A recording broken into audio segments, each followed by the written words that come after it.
días, señores socios y asistentes e invitados. La tertulia Las Colonias realmente es una peña flamenca.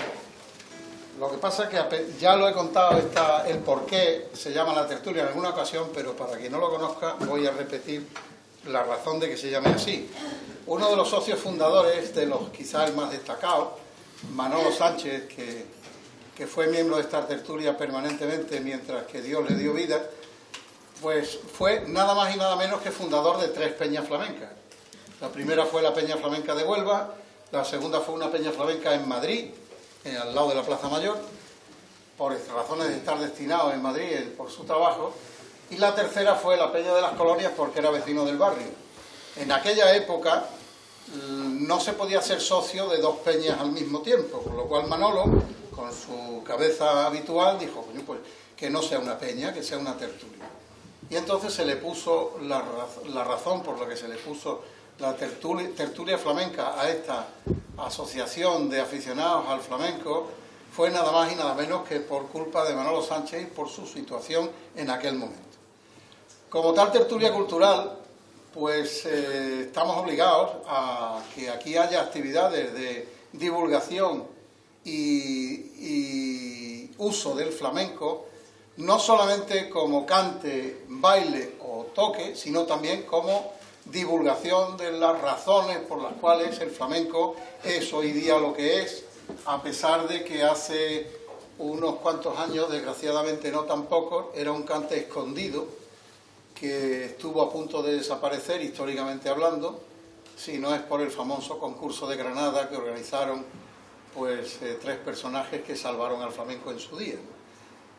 Así que, como tal tertulia cultural, pues estamos obligados a hacer algo más que actividades de cante y baile, y en esta ocasión, pues la Junta Directiva decidió hacer una actividad de divulgación del flamenco en la provincia de Huelva. En esta ocasión, pues se trata de que tengamos una disertación sobre el flamenco en Huelva, que contra lo que mucha gente se cree, y como ahora veremos, es mucho más y muy anterior que el propio fandango, del cual como onubenses estamos todos lógicamente orgullosos y nos reciben en cualquier sitio de España de mil amores.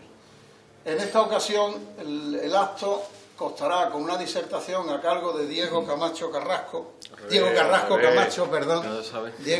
Camacho, que es nacido en Huelva, se crió en el barrio de Las Colonias, es licenciado en Derecho, trabaja en la Junta y además socio de la tertulia, porque su suegro en su día no le preguntó siquiera, lo hizo socio y dijo, toma tu carnet y ya eres socio.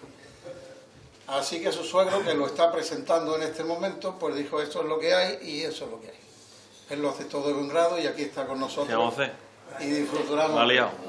El acto tiene la intención de la conferencia es demostrar que en Huelva hay mucho más que el fandango, a pesar de que el fandango sea nuestra seña de identidad, y mucho más y mucho antes que el fandango también. Y ahora Diego, que es una persona extraordinariamente meticulosa y que cuando habla y dice algo no lo dice para quedar bien, sino lo dice porque lo ha contrastado y documentado durante más de 5 años que lleva investigando, o sea que lo que Diego diga hoy es algo que no se puede discutir, a pesar de que sea nuevo o diferente de lo que normalmente se puede haber escuchado aquí. Así pues, el acto, consta de la conferencia, será intercalando con respecto a los palos flamencos que Diego vaya explicando en cuanto a relación con Huelva, irá nuestro cuadro pues interpretando los palos en el orden que sea. Y a mitad del acto aproximadamente, cuando a él le parezca, pues haremos un descanso para darle vidilla al bar, que ahora lo tenemos castigado con el silencio absoluto como debe ser. Así que muchas gracias y por favor os pido un aplauso más especial.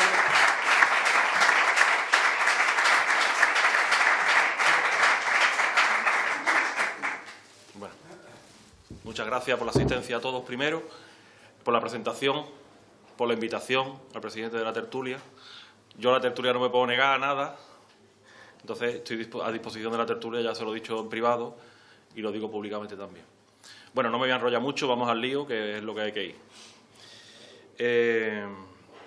Como ha dicho Paco, mi suegro,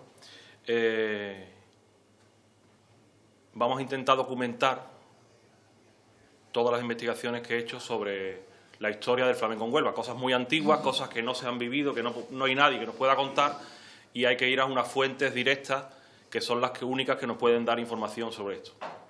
Y contrasta también lo que ha sido la transmisión oral. Entonces vamos al lío y como es de papeles, pues vamos a los papeles. Es una teoría generalizada, al menos hasta ahora, aquella que sostiene que en Huelva solo se ha cantado por fandango. Unos señalan que hasta que no llegó el cantador Antonio Castillo Melero, Niño Barbate, que muchos lo conocían como el Muela, en 1930, según declaró él mismo, no se empezó a cantar por otros estilos flamencos. Sin embargo, estos estilos, estas afirmaciones, no se corresponden con la realidad si nos vamos a las fuentes directas. Las investigaciones realizadas sobre la historia del flamenco en Huelva, que han sido escasas, y esa costumbre tan arraigada en este mundo de considerar a la tradición oral como única fuente de conocimiento, o prácticamente única fuente, han desembocado en la hipótesis errónea de que el cante en Huelva surge con artistas como Rebollo, Rengel, El Comía o el propio Niño Barbate. O al menos nadie habla de qué había antes que ellos. ¿Dónde se desarrollaba el flamenco? ¿Quiénes eran los intérpretes de ese flamenco aquí en Huelva, en nuestra ciudad? Porque nos vamos a centrar en Huelva, no en la provincia, en Huelva capital. ¿Y qué palos se cantaban? Hoy vamos a intentar arrojar algo de luz, a pesar de las escasas fuentes escritas existentes, a esta última cuestión. Es decir, a los palos, a los estilos que se cantaban. ¿Qué cantaban los onubenses de aquella época? Pero vamos a centrarnos en los aficionados anónimos, en la gente del pueblo. Y aunque existen numerosos datos referidos a distintas localidades de la provincia, nos vamos a centrar en la capital. Siempre bajo la premisa de fundamentar la respuesta en datos fehacientes y en pruebas documentales, en las que existen. En los últimos 30 años se ha producido un gran avance en el conocimiento sobre el flamenco en el siglo XIX, mediante los trabajos realizados por estudiosos como José Blas Vega, que ya falleció hace 3 o 4 años, Gerhard Steingres, un austríaco sociólogo que investigó en la prensa de Jerez, por ejemplo, José Luis Ortiz Nuevo, que todavía está ahí, que fue el fundador de la Bienal, entre otras cosas, y que es un referente para todos los investigadores, o Eugenio Cobo. Estas investigaciones se han centrado esencialmente en un minucioso rastreo de los periódicos de la época, porque es lo que nos da la realidad de lo que pasaba en el día a día. La prensa se ha convertido así en una fuente histórica muy valiosa. Estos hallazgos que hicieron esta serie de investigadores han venido a desmontar muchas de las teorías que nadie se atrevía a poner en duda, a pesar de que no se habían demostrado de manera fiable. Veamos un ejemplo de ello muy ilustrativo. Se habla en esa hipótesis de una llamada etapa hermética, que todos habremos escuchado hablar de esa etapa hermética del flamenco, en la que el cante se desarrollaba en el ámbito íntimo, celosamente velado por los gitanos, decían Antonio Meirena y Ricardo Molina, en su Mundo y formas del cante flamenco.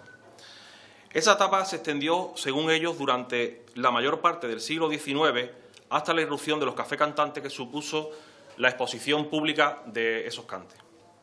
Sin embargo, se sabe que míticos cantadores como el Planeta o el Fillo estuvieron presentes en unas fiestas públicas alrededor de 1840, como recogió Esteban Escalderón en su libro Escenas andaluzas. También la prensa se hizo eco de la participación de gitanos en espectáculos flamencos. Ortiz Nuevo encontró pruebas de ello en su impagable rastreo de la prensa sevillana del siglo XIX, publicada en el libro Se sabe algo, viaje al conocimiento del arte flamenco en la prensa sevillana del XIX. Este libro para mí fue el que me guió en lo que había que hacer. Una noticia parecida, por ejemplo, en 1867, en el mes de mayo, habla de una fiesta de bailes del país y canto flamenco a la que asistirán 2 gitanas de la Cava.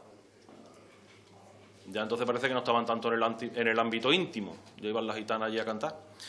Y Steingres, en su estudio sobre la prensa de Jerez, encontró también varias noticias sobre la actuación de gitanos. En el mismo año 67, en octubre, se presentaron en el Teatro Principal de Jerez de la Frontera, según el periódico El Porvenir, cantadores gitanos como Francisco Fernández, que no era otra que Curro Dulce, o el señor Loreto, que era Joaquín La Cherna, el tío de Manuel Torres.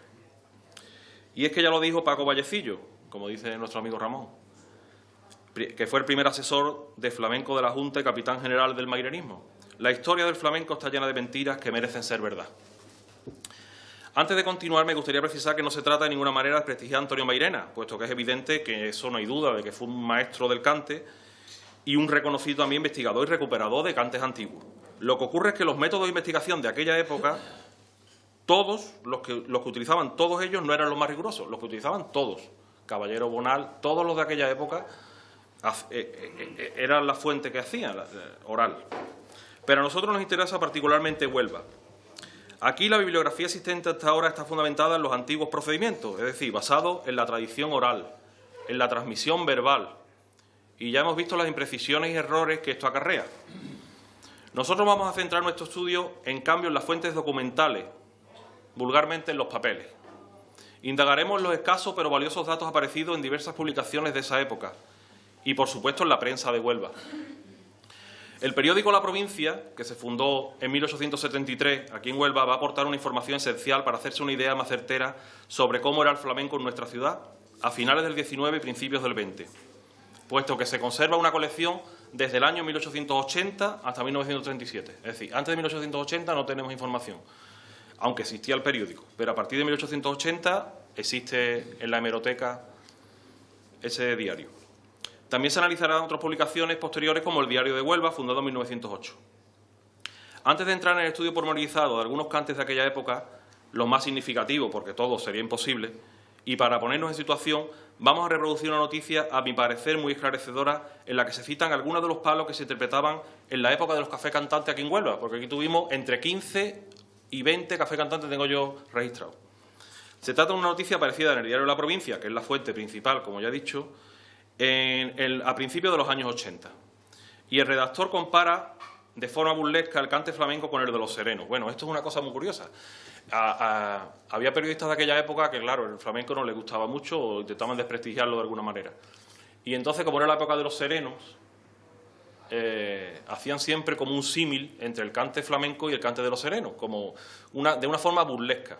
Es una cosa muy repetitiva. Yo tengo 4 o 5 noticias que hablan de esta manera. Así decía, voy a decir textualmente lo que decía la noticia. Alguien creerá que para que marchasen con la época, se refiere a los serenos, sería necesario que cantasen unas haberas o una seguidilla gitana, la seguidilla, antes de anunciar a la hora. Pero para esta reforma aún es temprano, pero todo se andará. Y ya llegará el día, o mejor día, la noche, no solo en que canten por soleá y por alegría, sino también, y sobre todo en tiempo de invierno, en que bailen un zapateado en la acera antes de decir la hora. Entonces habrá aficionado a esto insaciable que cuando lo echen del café cantante se quedará en la esquina bajo una temperatura de 0 esperando el jaleo de las 2:30 o la soleá de las 3 de la mañana. En esta noticia yo creo que es muy esclarecedora porque el tío le da leña al flamenco, pero el tío se sabía todos los palos, ¿no? Es decir, el tío iba al café cantante, porque si no, no se va a saber todos los estilos que se hacían. Vamos a empezar con uno de los primeros cantes, que es la alegría, las alegrías.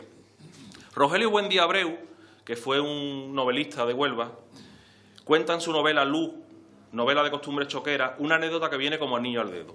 Cuenta este escritor onubense que este tenía una librería, ¿vale? Era la única librería que había en Huelva. Había más de 200 tabernas, pero una librería nada más que había una. Cuenta el escritor onubense que durante el asedio de Cádiz en la Revolución Cantonal de 1873 desertó un marinero de la fragata Navas de Tolosa. Eso está contrastado históricamente. Vamos, contrastado no que el tío desertara, está contrastado que Navas de Tolosa participó en la Revolución Cantonal en Cádiz. Y lo rescató un barco nubense. Y continúa Buendía señalando que el marino se llevó toda la travesía hasta Huelva, y esto es lo que cuenta Buendía. Con el sonsonete de una canción que estaba muy en boga por aquellos días, y le llamaban el ringorrango, y la letra era como sigue: fuego le tiran a Cádiz y a la carraca Granada, y a las Navas de Tolosa camisitas embreadas. Ay, madamita y olé, échele usted un ringorrango ya le eché. Ay, madamita y olé. Soltaba esta copla y se arrancaba con esta otra. A Cádiz le llaman Cádiz y a la bahía, Bahía. Y al puerto le llaman Puerto, Puerto de Santa María. 1873. Se trata de un cante gaditano que conocemos todos, de la familia de las Cantiñas, rematado por una conocida letra por alegrías que aún hoy se sigue interpretando. Pero ahí no queda la cosa. Hay noticias de que unas décadas más tarde se sigue interpretando el típico ringuindango, porque ya hay una derivación fonética del ringorrango, se va al ringuindango, en una fiesta celebrada en Isla Cristina. según un artículo que tengo yo del del Semanario Isleño La Higuerita del 21 de marzo de 1920.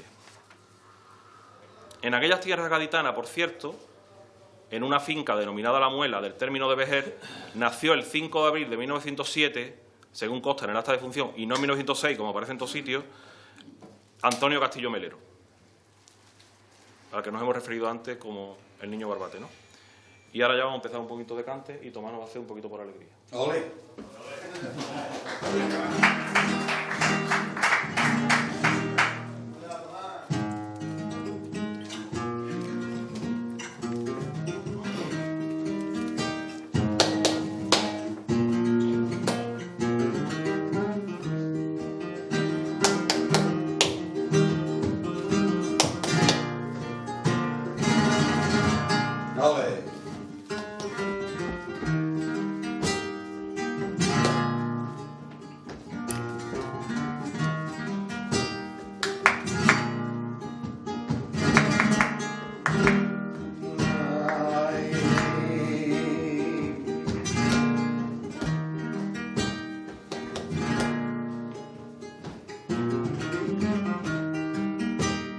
Tran tran tran tran tran tran tran tiriti tran tran tran tran tiriti tran tran tran tran tarala tran tran tran tran tiriti tran tran tran tran tiriti tran tran tran tran tiriti tran tran tran tran que a la puerta están llamando que yo no sé quién será.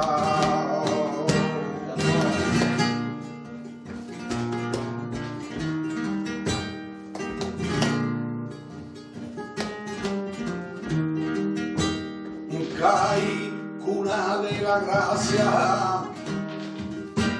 desde tiempo inmemorial. Caí cuna de la gracia, no pasión de gaditano que de la pura a realidad. No pasión de gaditano de la pura a realidad.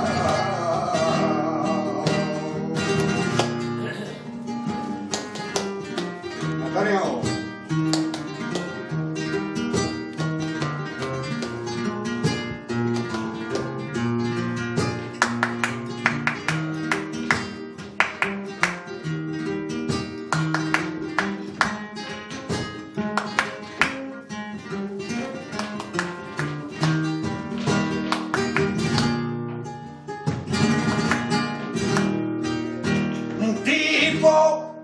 Gracias sabero existieron siempre en caí tipo de gracias sabero que Marión Santa María la viña y el ventiguero tío Mendoza y Cañaní y Cantero que Otero la pianórica y María Batoma.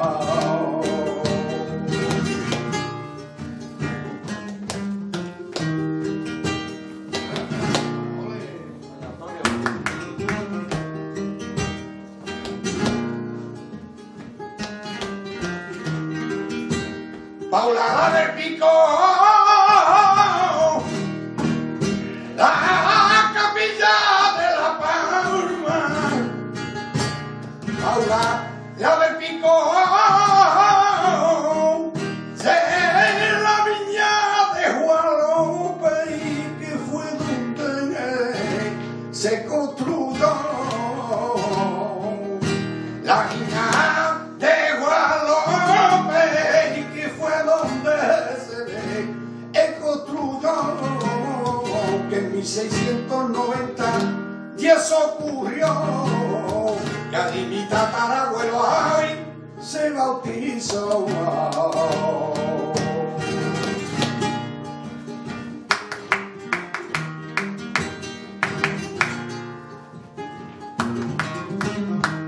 A ver.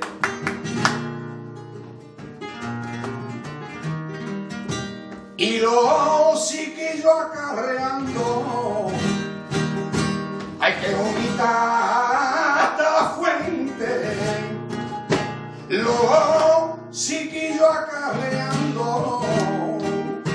La mujer muy contenta va, que los gallegos llorando, que una vez que te dije que adiós María va, la gente se creyó hoy que tú eras mía.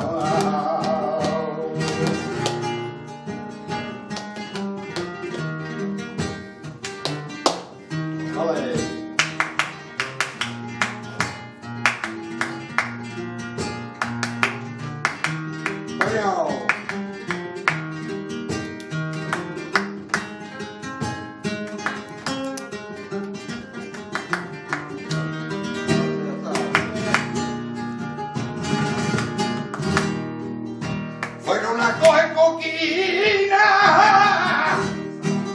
los voluntarios en Cádiz. Fueron a coger coquina que a la primera descarga que tiraron la carabina. La primera descarga que tiraron la carabina. Vente conmigo, niña, vente conmigo. Dile a tu madre, niña, que soy tu primo, que soy tu primo, mi arma, que soy tu primo. Vente conmigo, niña, vente conmigo.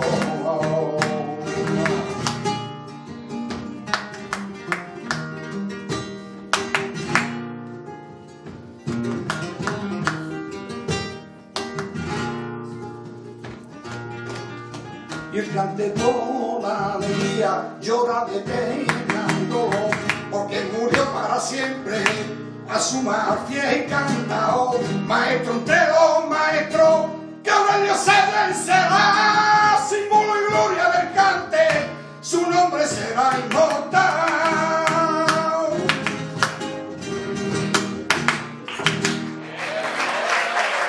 Muchas gracias.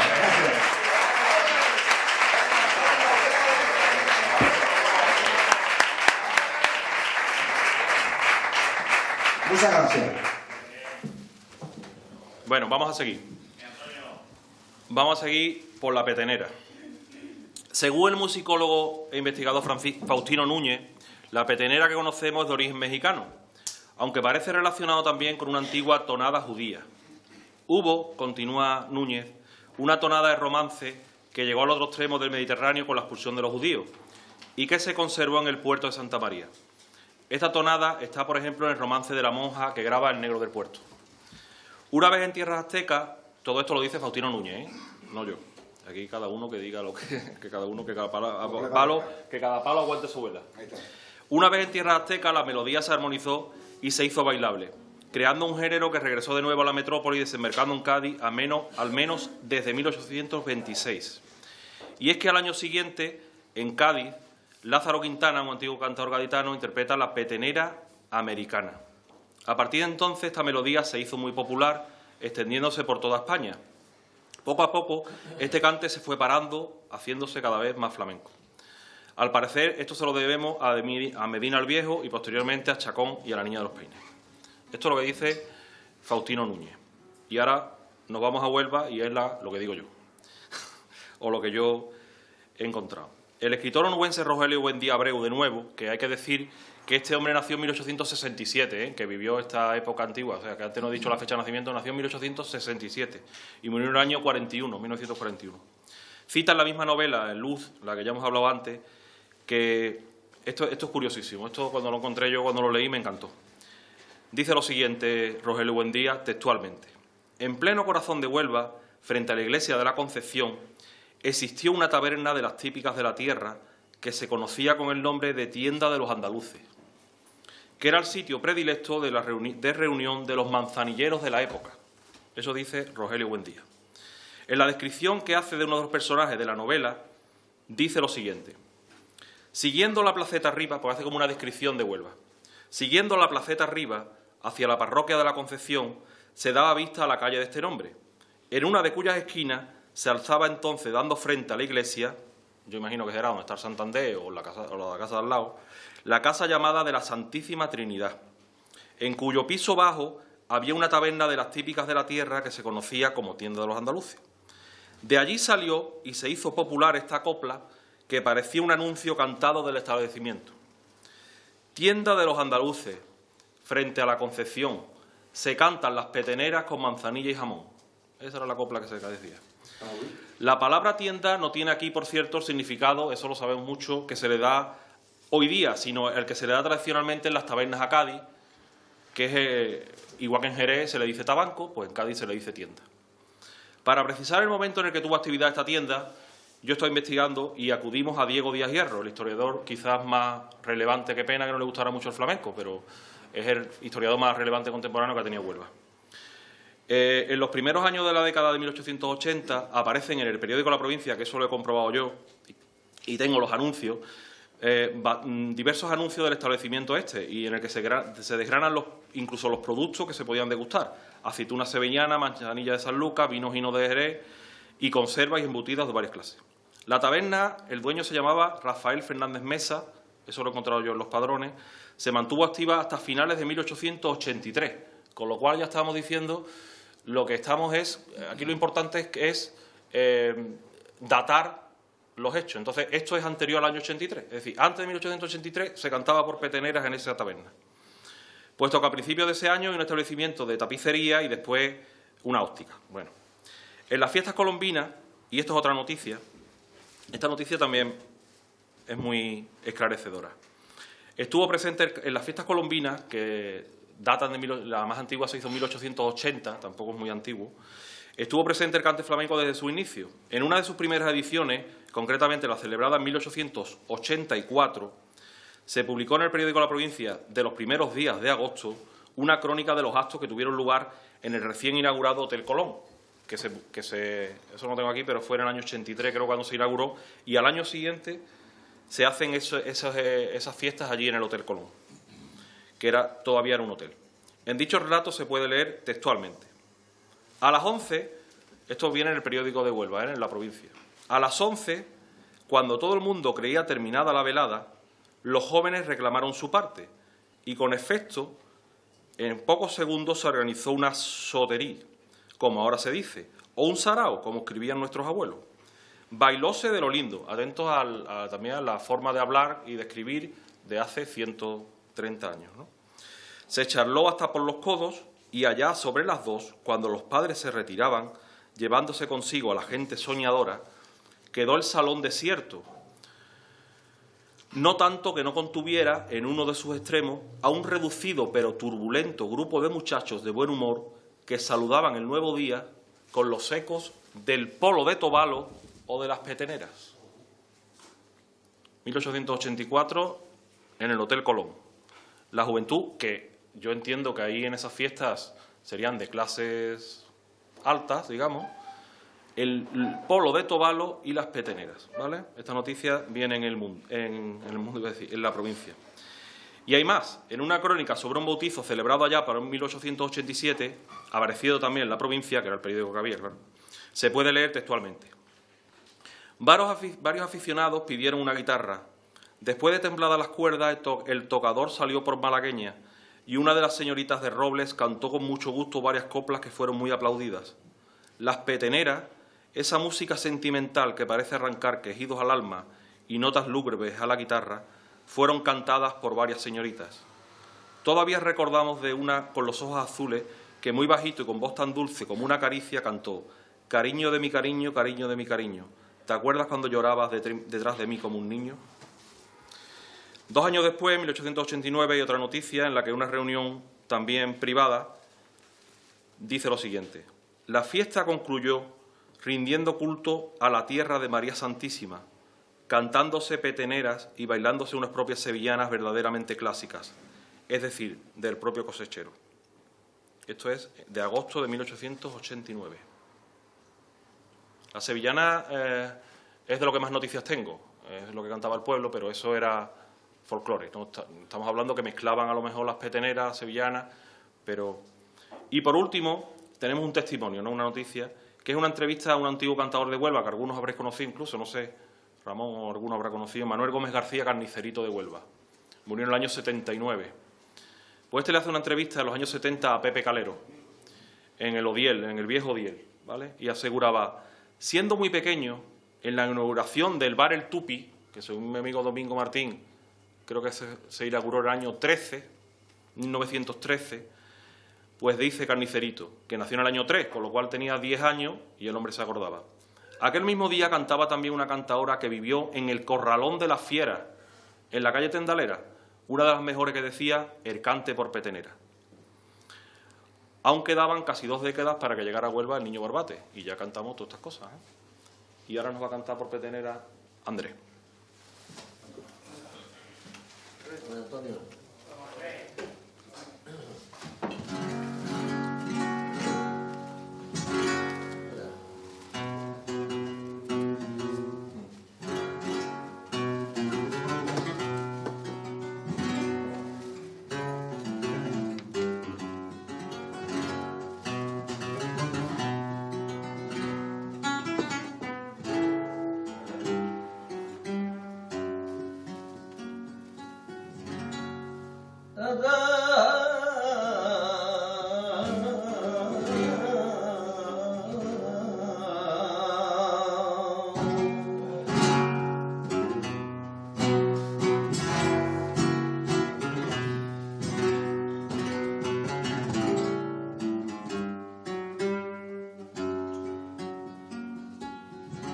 Y en la provincia de Cádiz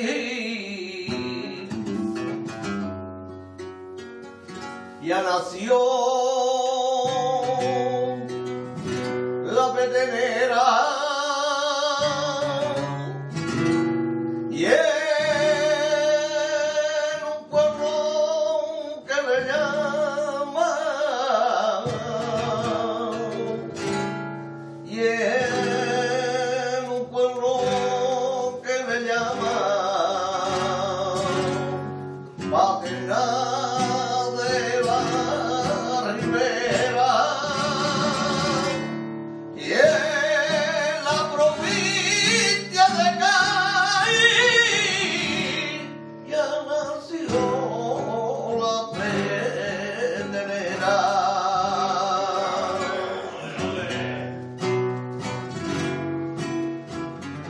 San Antonio.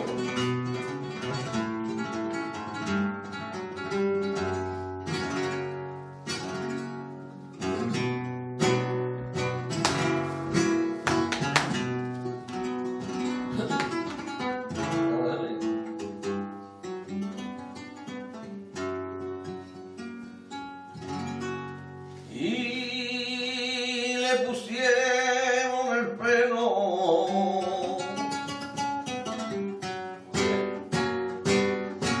para que no se desbocara,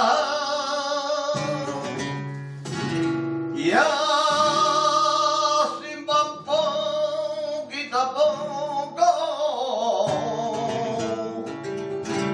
y así van poquito a poco, igual que bestias de carga. Pero pusieron un pueblo para que no se desbocara.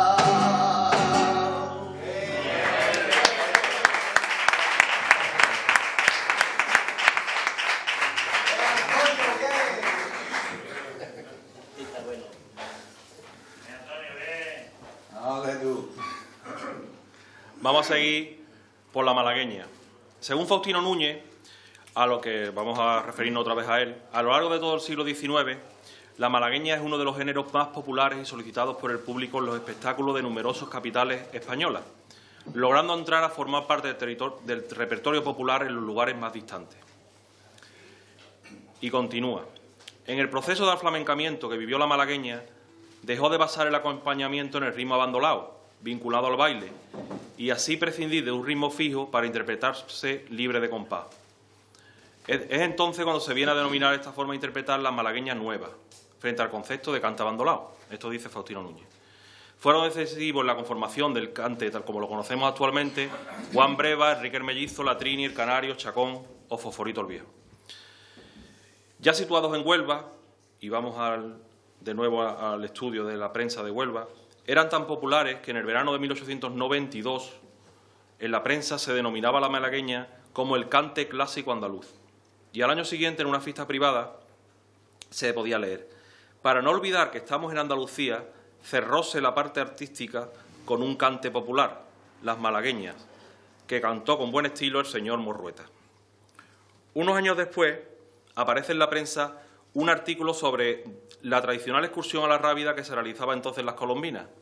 Volvemos de nuevo a las fiestas colombinas, y las colombinas entonces no tienen nada que ver con ahora. Se hacían unos actos y después se iba como una excursión que iba a los lugares colombinos, a la Rábida y demás, ¿no? Tras la misa en el monasterio, atento porque esto tiene tela.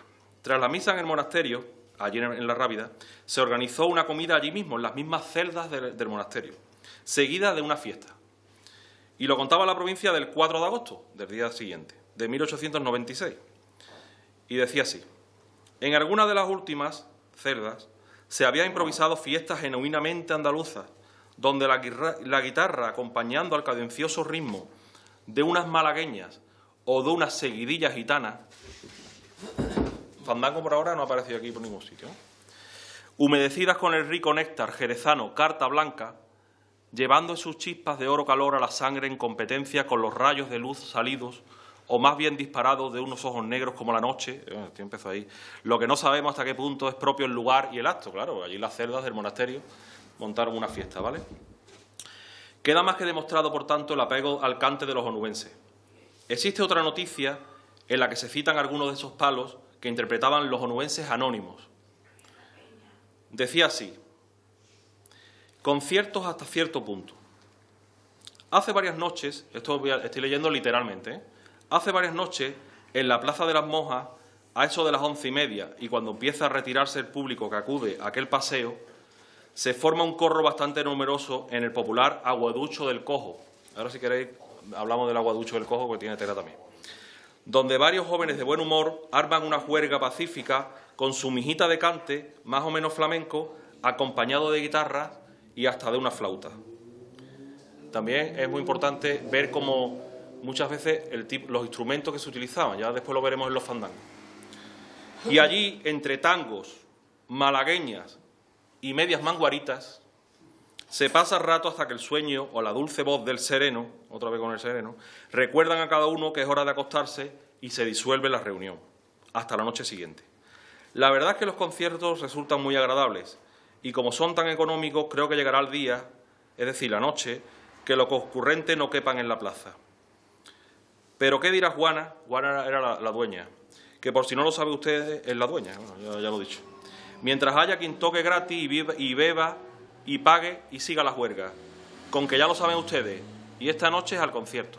Esto se publicó en La Provincia, en el periódico de Huelva, el 18 de junio de 1898. Ya hemos visto que se cantaba malagueñas y tango. El aguaducho al que hace referencia era rejuntado por el Cojo Mértola, que Manuel Ciuró lo llegó a escribir en el ABC de Sevilla, que era el colmo del choquerismo, la gracia y la rabonería onubense. Cuenta de algunas anécdotas, que algunas son muy graciosas, la verdad. Sin embargo, el dato más interesante, como ya hemos dicho, son los estilos que interpretaban ahí los aficionados anónimos de Huelva. En 1899, al año siguiente, en una fiesta onomástica, concretamente por San José, dice esto el periódico: inútil es decir que hubo un ratito de baile sin faltar la sevillana. Las simpáticas señoritas Manuela y Cecilia Jiménez nos obsequiaron con unas malagueñas de clase extraordinaria y el maestro Benítez se mostró profesor consumado en el dominio del teclado. Ya hemos visto cómo había todo tipo de instrumentos, todavía no estaba definido solo la guitarra. Ya en el siglo XX, durante las fiestas navideñas, además de las coplas propias de la época, los onubenses también cantaban y bailaban flamenco. En el año 1915, aparece, unos días antes de la Navidad, la siguiente noticia. También había un coro de señoras y caballeros que a los acordes de la orquestas cantaban villancicos, cuplés, malagueñas y todo lo cantable, alternando con los bailes desde el más fino al más flamenco. Y así podemos andar con varias noticias, ¿no? Al año siguiente, en las Cruces de Mayo, también apareció un reportaje en el que la que canta era la mujer del gobernador civil. Aquí cantaba todo el mundo, acompañándose, la mujer del señor Andrade Chinchilla, que era el gobernador, acompañándose con la guitarra, cantó con arte y afinación una serie de malagueñas, soleares y otros números de cante flamenco. Su melodiosa voz y el estilo que hizo gala fueron premiados con entusiastas ovaciones. Después, don Emilio Cano y don Carlos Díaz, con bandurria y guitarra, interpretaron una serie de escogidos bailables, especialmente sevillanas, que bailaron. Mezclaban todo tipo de cante y además los instrumentos todavía no estaban. Después estaba el cante en los sitios públicos, ya los cafés cantantes y eso ya estaba con la guitarra nada más, pero el pueblo todavía mezclaba todo tipo de instrumentos. Al año siguiente, en la agrupación Álvarez Quintero también se cantó unas castizas malagueñas. En 1924, justo el año siguiente de esta noticia, fue la primera vez que el Niño Barbate estuvo en nuestra provincia. Ya que hemos hablado del Niño Barbate, vamos a hacer una pinceladita del Niño Barbate para... Llegó a Ayamonte enrolado en un barco sardinero, Uzcudun se llamaba el barco, según declaró él mismo. Yo, lo que él dijo, vamos a decir que es verdad. No sabemos si lo que contó es verdad. Él dice que llegó a Ayamonte en el año 24 en un barco sardinero que se llama Uzcudun y se estableció allí mismo en Ayamonte porque tenía una hermana casada con un sargento carabinero del mar que vivía en Isla Canela. ¿Vale? Y ya después del Niño Barbate y todo esto, ahora va Emilio y va a hacer una malagueña.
bonito